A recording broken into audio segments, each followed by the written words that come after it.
Mathabhanga artist dance সংস্থা ও Mathabhanga happy to হেল্পের পক্ষ থেকে শনিবার মাথাভাঙ্গা নবজীবন ক্লাব প্রাঙ্গণে অনুষ্ঠিত হলো বসন্ত উৎসব ও রক্তদান শিবির। এদিন ওই দুই সংস্থার পক্ষ থেকে সেখানে দুস্থ মানুষের সাহায্যার্থে রক্তদান শিবিরের আয়োজন করা হয় এবং বসন্ত উৎসব পালন করা হয়। এই বসন্ত উৎসব উপলক্ষে সেখানে বসন্তের বিভিন্ন নাচ গান সহ বিভিন্ন অনুষ্ঠান অনুষ্ঠিত হয় এবং বিভিন্ন মানুষ এদিন রং খেলায় মেতে ওঠেন। মাথাভাঙ্গা থেকে উৎপল অধিকারী রিপোর্ট, বিগ নিউজ বাংলা। নমস্কার, আমি সজল চৌহান। আমার সাথে আছেন দ্য আর্টিস্ট ডান্স স্টুডিওর কর্ণধার সুজন বিশ্বাস।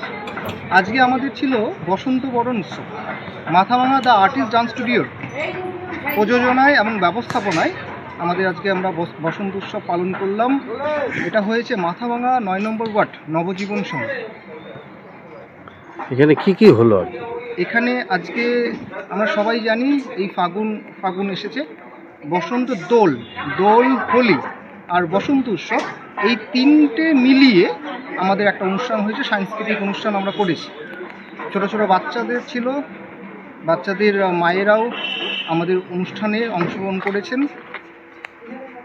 আর এখানে কি নাচ টাচ বা দোল মানে বসন্তের করা হয়েছে? নাচটা বসন্তের নাচ হয়েছে। আমরা সবাই জানি যে বসন্ত মানেই রবি ঠাকুর, সেই শান্তিনিকেতন।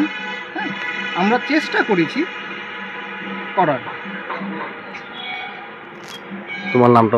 আমার নাম Sajal Chauhan, Mathabhanga the artist dance studio. আমি সুজন বিশ্বাস, আর্টিস্ট ডান্স স্টুডিওর কর্ণধার। Thank you. আজ মাথাভাঙ্গা হ্যাপি টু হেল্প সংগঠনের পক্ষ থেকে আমরা 17তম রক্তদান শিবির আয়োজন করেছি এবং ইতিমধ্যেই এই রক্তদান শিবির শেষ হয়েছে এবং বেশ কিছু আরও রক্তদাতা আছে যাদেরকে আমরা মাথাভাঙ্গা ব্লাড ব্যাংকে নিয়ে যাবো বিকেলে, এবং সেখানে ইনহাউস একটা ক্যাম্পও আমরা আজকে বিকেলে করছি। এবং আজকে হ্যাপি টু হেল্প সংগঠন রক্তদান শিবিরের পাশাপাশি আর্টিস্ট ডান্স একাডেমির বসন্ত উৎসব ছিল এবং সেই মাঠেই আমরা রক্তদান শিবির করেছি। মানুষ খুবই আনন্দের সঙ্গে আজকে রক্তদান করেছে, কারণ তারাও হয়তো এই বার্তা দিতে চায় যে রক্তদান জীবনদান, এবং এই রক্তকে তৈরি করা যায় না। এই রক্তটা মানুষ মানে রক্তদান করলেই আরেকটা মানুষ তার জীবন ফিরে পায় বা একটা নতুন জন্ম হয়।